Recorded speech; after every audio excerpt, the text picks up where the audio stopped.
গণভোট ও জুলাই সনদ বাস্তবায়ন সহ সরকার পতনের এক দফা দাবিতে রাজধানীতে বিক্ষোভ সমাবেশ করবে 11 দলীয় জোট।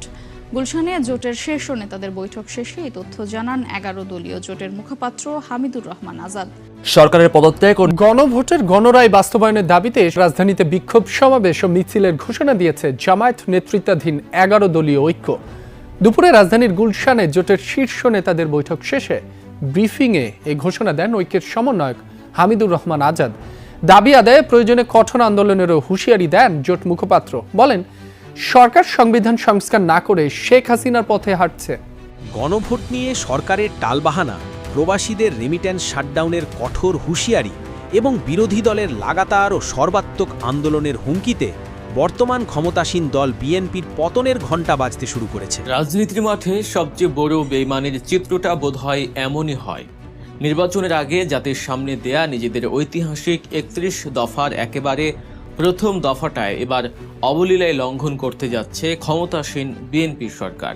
আর জনরায়ের সাথে সরকারের এই চরম বিশ্বাসঘাতকতার কড়া জবাব দিতেই এবার চূড়ান্ত লড়াইয়ের ডাক দিয়েছে বাংলাদেশ জামায়াতে ইসলামী এবং তাদের মিত্র জোটগুলো। আমরা কি আন্দোলন গড়ে তুলবো? নিঃসন্দেহে আন্দোলন ছাড়া আমাদের করার আর পথ কি আছে? মাননীয় আইনমন্ত্রী এবং মাননীয় স্বরাষ্ট্রমন্ত্রী আপনাদের দরজায়, ঘরের দরজায়, অফিসের দরজায়, গাড়ির দরজায় শেখ হাসিনার পালানোর ছবিটা লেমিনেটিং করে ঝুলায় রাখবেন।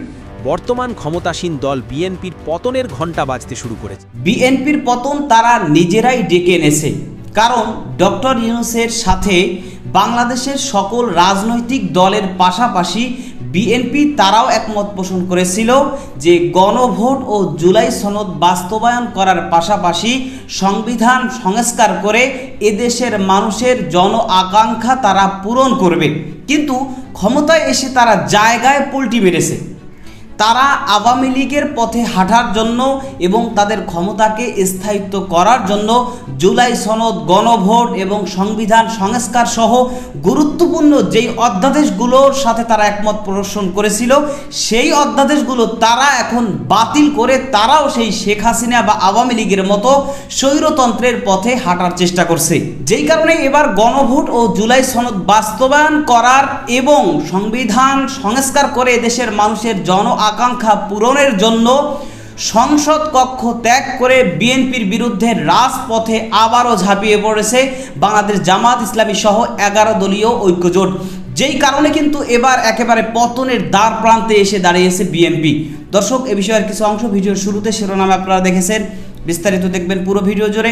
এই বিষয়গুলো দেখার পূর্বে আপনাদের একটা অনুরোধ করব, যারা আমাদের চ্যানেলে নতুন আসছেন চ্যানেলটি সাবস্ক্রাইব করে অল ক্লিক করে বেল আইকনটি চালু করে দিবেন। দর্শক, চলুন আমরা দেখব যে এবার সংবিধান সংস্কার এবং জুলাই সনদ ও গণভোট বাস্তবায়নের জন্য বিএনপির বিরুদ্ধে যে এবার জামাত সহ 11 দলীয় ঐক্যজোট রাজপথে ঝাঁপিয়ে পড়েছে, যেই কারণে বিএনপি পতনের দ্বার প্রান্তে এসে পৌঁছেছে, সেটা আমরা দেখব। সেটা দেখার পূর্বে চলুন প্রথমে আমরা একটু দেখে আসি যে এই বিষয় নিয়ে খুবই গুরুত্বপূর্ণ কিছু তথ্য দিয়েছেন জনপ্রিয় ব্যক্তিত্ব ব্যারিস্টার ফুয়াদ সাহেব। তার সেই বক্তব্য প্রথমে আমরা দেখে এরপর ওই বিষয়টা দেখব। ধৈর্য ধরে একটা লাইক দিয়ে ভিডিওটি শেষ পর্যন্ত দেখতে থাকুন এবং আপনার মতামত কমেন্টে লিখতে থাকুন। নামে লিখে রাখেন, বিএনপি এই সনদ বাস্তবায়ন করবে না। সুজনের মজুমদার ভাইকে বলছি, শহীদুল আলম ভাইকে বলছি, ওনারা আমাকে নিয়ে হাসাহাসি করতো, তুমি বেশি এই সেই রেভলিউশনারি কথাবার্তা বলো। এবার situation has changed, such an upsurge happened, so it cannot be undone. কিন্তু বাস্তবে তাই হচ্ছে, কারণ আমি এই পার্টির নেতাদের ডিএনএ আমার কাছে খুব পরিষ্কার, হিস্টোরিক্যাল ডিএনএ, এবং তারা এই ধরনের জাতির সাথে বিট্রেয়াল নতুন করে করে নাই, বারবার করেছে, পলিটিক্যাল হিস্ট্রিতে আছে এটার মধ্যে। তাহলে এই যে এখন যে একটা যে প্রশ্নটা আসছে, এই প্রশ্নটার ব্যাকগ্রাউন্ডে হিস্ট্রিটা জানা এই কারণে জরুরি, কারণ বিএনপি অথবা আওয়ামী লীগ বাই ডিফল্ট এই কাজটা নতুন করে করছে না আমার জাতির সাথে। আমার জাতির যেহেতু গোল্ডফিশ মেমোরি আছে, আমরা বারবার ভুলে যাচ্ছি, মনে হয় এইবারই প্রথমে এই ঘটনাটা ঘটছে। No, it happened many a times in the past, বারবার ঘটেছে এই জাতির সাথে। এবং এই জাতির তরুণরা বারবার রক্ত দিয়ে দেয়ালে দেয়ালে আখরে আখরে আবার পলিটিশিয়ানদেরকে মনে করিয়ে দিয়েছে যে আমরা রক্ত দিয়ে আপনাদেরকে মনে করিয়ে দিচ্ছি, ইট ওয়াজ ইউর ন্যাশনাল প্লেজ। এবং দেখেন, জুলাই জাতীয় সনদ আমরা যারা স্বাক্ষর করেছি, অঙ্গীকারনামায় লেখা আছে যে আমি আদালতে অথবা অন্য কোনো ফ্রেমে এই অঙ্গীকারনামায় এটা ওয়াদা করছি যে এই সনদকে আমি চ্যালেঞ্জ করব না। দেখেন, আমার লার্নার ফ্রেন্ড শিশির গতকালকে বলেছে গুরুত্বপূর্ণ প্রত্যেকটা সংস্কারকে সে চ্যালেঞ্জ করেছে আদালতে, ব্যাকডোর দিয়ে করছে। ভাবখানা এরকম যে আমরা whole nation is a bunch of idiots, we are simply do not understand their backdoor palace politics. আমরা কেউ কিছু বুঝতে পারছি না। না না, আমরা তো কিছু করি নাই। আরে ভাই, কে মামলা করতেছে, কোন চেম্বারে মিটিং হইতেছে, কোন স্ট্যান্ডিং কমিটির মেম্বার কি লেখা দিতেছে, এগুলো সবই তো আমরা জানি। আমরা চাইল্ড ডাল সিদ্ধ করে খাই না? তাহলে এই যে রিপিটেডলি আপনি একটা ন্যাশনাল প্লেজ, যেভাবে শেখ মুজিব আওয়ামী লীগ আমার স্বাধীনতা মুক্তির লড়াইতে অফ দ্য ফার্স্ট টাইম সে ক্ষমতা আসার সাথে সাথে আমার স্বাধীনতার ঘোষণাপত্রের সাথে বেইমানি করেছে, 91 এবং 2008 মিলিয়ে বিএনপি এবং আওয়ামী লীগ আমাদের 3 দলীয় জোটের রূপরেখার সাথে যে ন্যাশনাল প্লেস ছিল সেইটার সাথে বেইমানি করেছে। 111-এর সময় কিন্তু আওয়ামী লীগের প্লেস ছিল, ডক্টর আকবর আলী খান থেকে শুরু করে যারা যারা রিফর্ম কমিশনে কাজ করেছেন তাদের যে শতাধিক প্রস্তাবনা ছিল, ওয়াদা ছিল আওয়ামী লীগ ক্ষমতা সেগুলো সব করবে। 23টা কি 26টা করেছে অফ দেয়ার কনভিনিয়েন্স, তাদের সুবিধা মতো করেছে, বাকিগুলো করে নাই। এবং এখনও দেখেন, ওই যে কালকে শিশির বলেছে 100 এতগুলো তো আমরা মেনে নিয়েছি। কোনগুলো মেনে নিয়েছে? ওই যে শহীদ সালাউদ্দিন কাদের চৌধুরীর একটা দুষ্ট গল্প আছে, দেখবেন সোনা মিয়া আর লাল মিয়ার কথা বলছে না, জমি ভুল নামে রেজিস্ট্রেশন হয়ে গেছে। যেখানে যেখানে বিচারপতির বয়স বাড়ছে সংশোধনী বাতিল, বিচারপতির বয়স ঠিক আছে। জুলাই জাতীয় সনদ সংবিধানে নাই, তবে নির্বাচনের অধ্যাদেশটা সঠিক, এটা আইনসম্মত।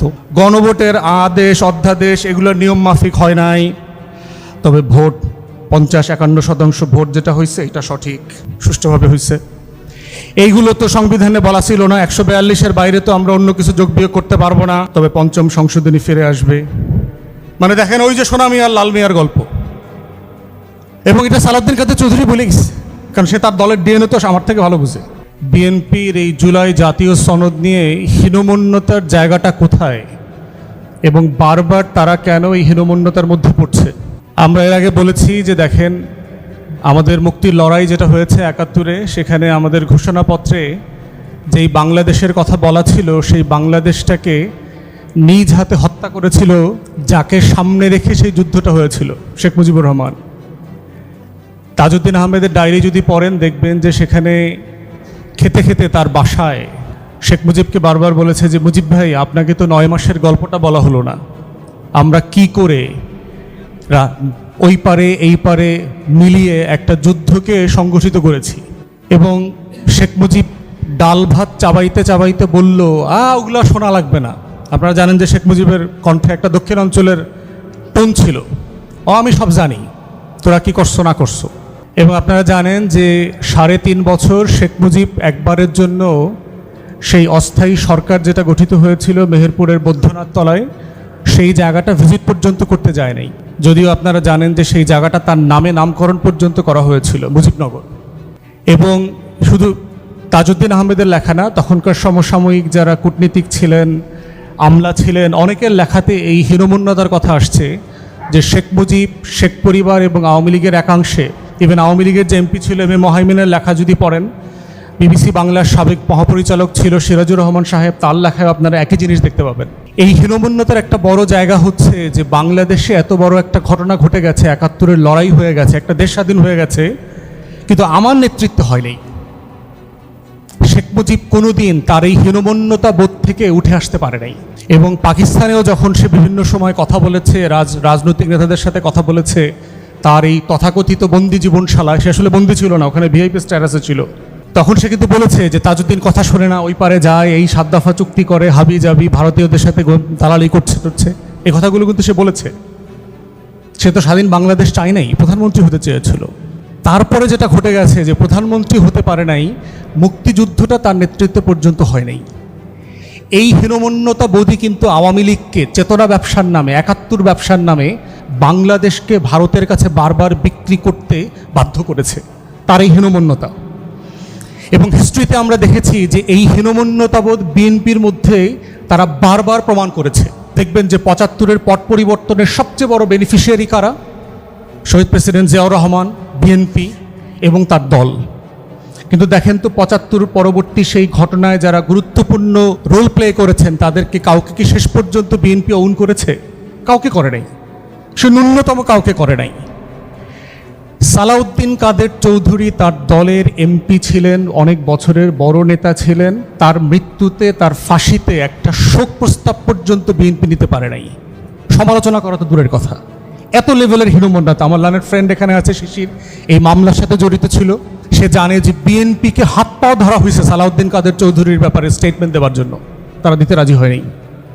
তার এই পলিটিক্যাল ইনফিরিয়রিটি কমপ্লেক্স যেটা তার মাঝে কাজ করে প্রচণ্ড রকমভাবে। তারপরে দেখেন 90-এর ফ্রেমওয়ার্কের 90-এ কনস্টিটিউশনালের সংবিধানের বাইরে গিয়ে শাহাবুদ্দিনকে এনে নির্বাচন করিয়ে এই যে একটা এক্সট্রা কনস্টিটিউশনাল রিয়ালিটিতে তাকে ক্ষমতায় আনা হয়েছে, তার বেনিফিশিয়ারি তো বিএনপি ছিল।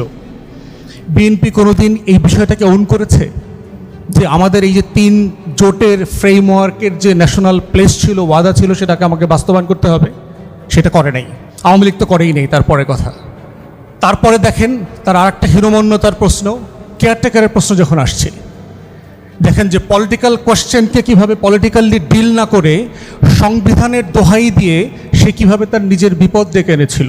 তখনকার প্রধানমন্ত্রী মরহুমা বেগম জিয়ার একটা বিখ্যাত স্টেটমেন্ট আছে যে পাগল আর শিশু ছাড়া কোনো নিরপেক্ষ ব্যক্তি নাই।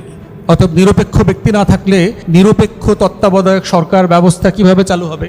এটা তো প্র্যাকটিক্যালি পসিবল না। তারপরে হচ্ছে সংবিধানে তো এই ধরনের প্রভিশন নাই।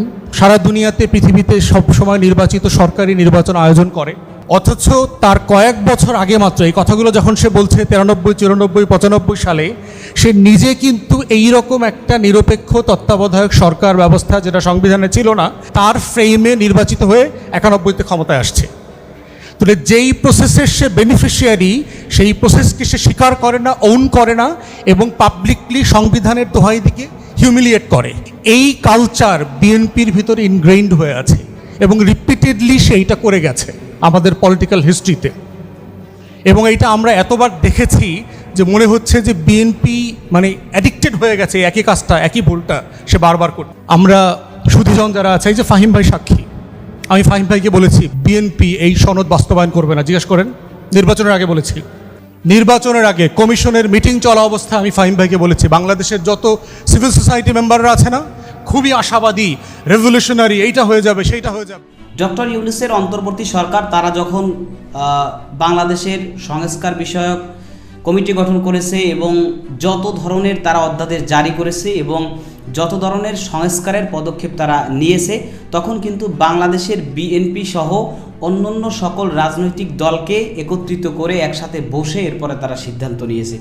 এবং সেই জায়গায় বাংলাদেশ জাতীয়তাবাদী দল বিএনপির পক্ষ থেকে তারা ঐক্যমত পোষণ করেছে। এমনকি নির্বাচনের আগে কিন্তু জনাব তারেক রহমান সাহেব তিনি গণভোটে হায়ের জন্য আহ্বান করেছেন এবং জুলাই সনদ বাস্তবায়নের কথা তিনি বলেছেন। অথচ এখন তারা ক্ষমতায় এসে এখন সেই গণভোটকে বাতিল, জুলাই সনদকে বাতিল, এরপরে আদালতে বিচারক বসানোর যেই ক্ষমতা সেটা তাদের হাতে নেওয়া সহ খুব শক্ত কিছু বিষয় তারা সেগুলো বাতিল করছে।